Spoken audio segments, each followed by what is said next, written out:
Hello friends, মমিস blog সাপোর্টে তোমাদের সবাইকে স্বাগত। তো চলে আসলাম একটা নতুন ব্লগ নিয়ে তোমাদের সাথে শেয়ার করতে। তো আমি কিন্তু মানে বিয়ে থেকে জল ভরা থেকে শুরু করে একদম কন্যাযাত্রী পর্যন্ত ব্লগ একটার মধ্যেই শেয়ার করেছি, সম্পূর্ণটা একটার মধ্যেই দেখতে পাবে। আলাদা আলাদা করিনি আর, কারণ অতটা সময় পাইও নি, ওই জন্য একটার মধ্যেই করেছি, তোমরা একটু দেখে নাও। তো এই যে রেডি হচ্ছি, দেখো এখন যাবো জল ভরতে। জল ভরার শ্বাসটা দেখে নাও তোমরা কেমন হয়েছে। তো হলুদ শাড়ি পরেছি আজকে, আর সাদা ফুল ব্লাউজ, যেহেতু ঠান্ডা আছে গায়ে কিছু দেবও না, ওই জন্য এরকমভাবে একটা ফুল হাতা ফুল স্লিভসের ব্লাউজ পরেছি। তো এখন এই যে জল ভরতে বার হচ্ছি আমরা সব। চলে এসেছি পিসির বাড়িতে, পিসির মেয়েরই, ছোটো মেয়েরই বিয়ে। তো এই যে দেখো কন্যাও চলে এসেছে ডান্স করতে আমাদের সাথে।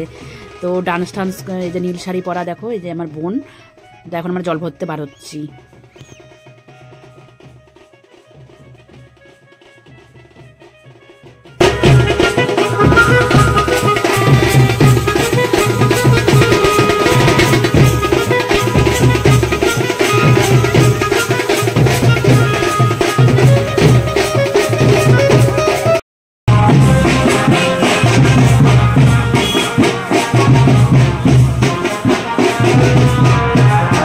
তো পৌঁছে গেছি এই যে ঘাটে, দেখো জল ভরা নিয়ম হচ্ছে।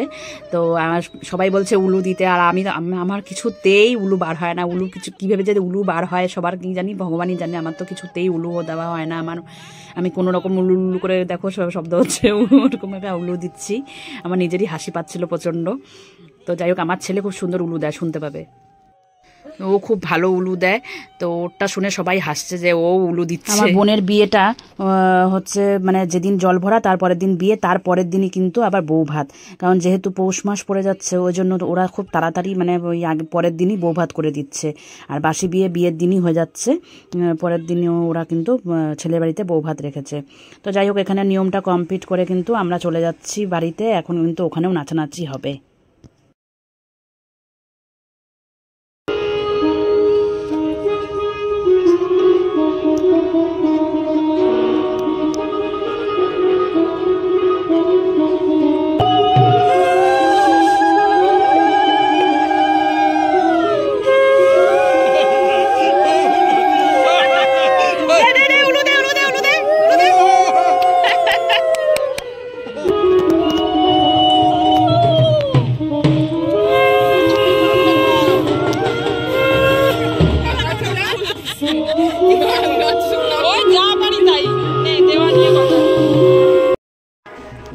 তো এই চলে আসলাম বাড়ির সামনে, দেখো এখানে কিন্তু আবার নাচানাচি শুরু।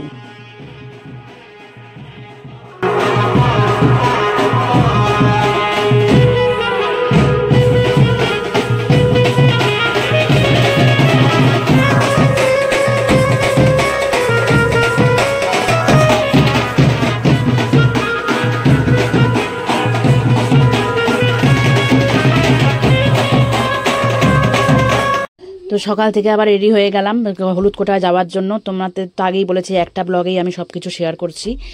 তো এই রেডি হয়ে গেলাম। নারায়ণ পূজা অনেকক্ষণ আগেই শুরু হয়ে গেছে ওখানে। তো কালকে গিয়েছিলাম জল ভরতে। তো আজকে হচ্ছে তোমার এই এখন হলুদ কোটায় যাচ্ছি। 11:30 থেকে 12:30 থেকে প্রোগ্রামটা শুরু হবে। আর 1:30টার দিকে ওকে সাজাতে চলে আসবে আবার। তো বিকালে আবার যাবো রেডি হয়ে। তো এখনকার এই সাজটা দেখে নাও, এই এখন এরকম সেজেছি। পৌঁছে গেলাম ভবনে। দেখো ও কিন্তু পুজোয় বসেছিল এই শাড়িটা পরে, এই সাদা শাড়ি লাল পাটটা পরে সে পুজোয় বসেছিল। তো আর একটু পরে কিন্তু শাড়িটা চেঞ্জ করবে হলুদ কোটার জন্য, হলুদ শাড়ি পরবে একটা। আর সবাই কি সুন্দর সাজে, হলুদ রঙের মালা ঠালা, ফুল টাইপের মালা ঠালা পরে, এই টিকলি পরে। ও আবার ওগুলো সাজবে না, ও বলে ভালো লাগে না ওরকম সাজতে। তো সিম্পল একটা সাজ দিবে আর গাঁদা ফুলের মালা দিয়ে সাজবে। তার হলুদ কোটার নিয়মটা শুরু হয়ে গেছে, দেখো।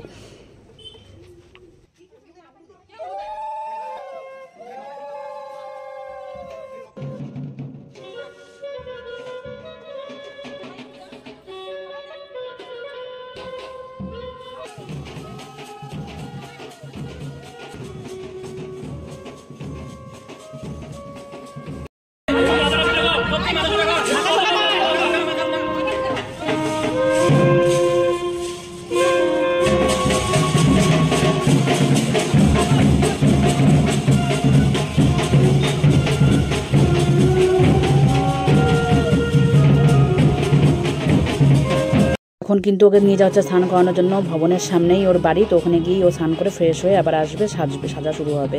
তো আমরা পৌঁছে গেলাম এই বিয়েবাড়ির প্রোগ্রামে, বিয়েবাড়ির অনুষ্ঠানে পৌঁছে গেলাম। এই যে এখন বিয়েবাড়িতে পৌঁছে আবার চলে আসলাম মোড়ের মাথায়। তো বর আসবে এখনই, তাই বরকে এখান থেকে রিসিভ করে তারপর নিয়ে যাব আমরা সবাই মিলে, তাই সবাই মিলে এসেছি এখানে বরকে রিসিভ করতে। তো মেন সময়ে ওদের একটু সমস্যা হয়েছিল যে আশীর্বাদের জন্য, বরকে আবার আশীর্বাদ এই টাইমে করতে যেতে হয়েছিল, আগে হয়নি।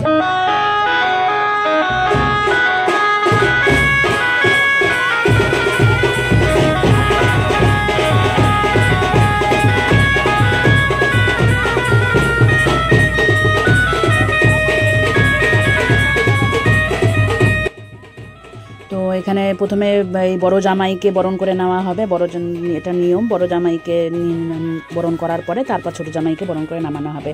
আর আমরা আগেই চলে গেলাম হচ্ছে উপরে, বর ঢোকার আগেই আমরা ঢুকতেই আমরা চলে গেলাম উপরে গেট ধরতে, কারণ যেহেতু বাসি বিয়ে কালকে হবে না, তাই গেটটা আগেই ধরতে হবে আমাদের।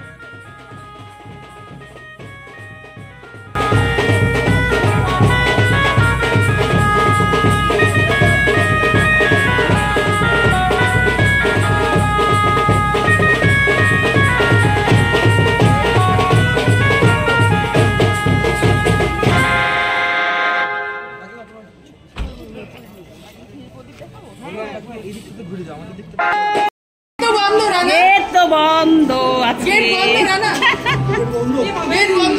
কি হবে এখন? গেট পাস, এখন তো গেট বন্ধ, এখন তো ঢোকা যাবে না। কি হবে এখন?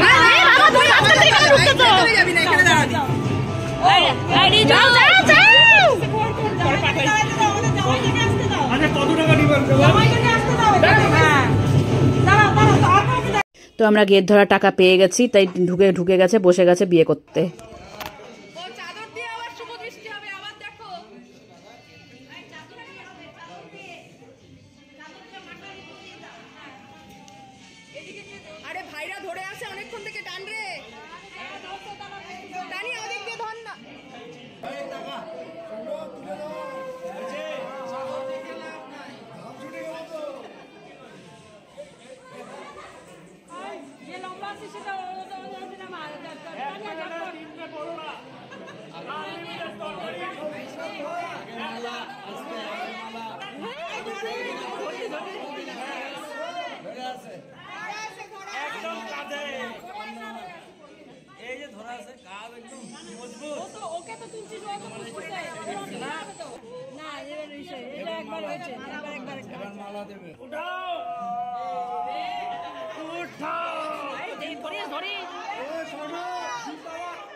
তো আগের দিন শুভ দৃষ্টিটা হয়ে যাওয়ার পরেই কিন্তু আমরা বের হয়ে গেছিলাম, কারণ অনেক রাত্রি হয়ে যাচ্ছিলো। তো ছোটো বাচ্চাগুলোকে নিয়ে গেছিলাম, সকালে আবার স্কুলও ছিল, তার জন্য চলে এসেছিলাম। তো ওরা দেখো পরের দিন চলে এসেছি আবার কন্যাযাত্রী, যে বললামই তো আগের দিন যে কন্যাযাত্রী পরের দিনই হবে, তো সেই জন্য চলে এসেছি। বাসও চলে এসছে, তত্ত্ব সাজানো হচ্ছে, তত্ত্ব নিয়ে আমরা সবাই বাসে উঠে গেলাম।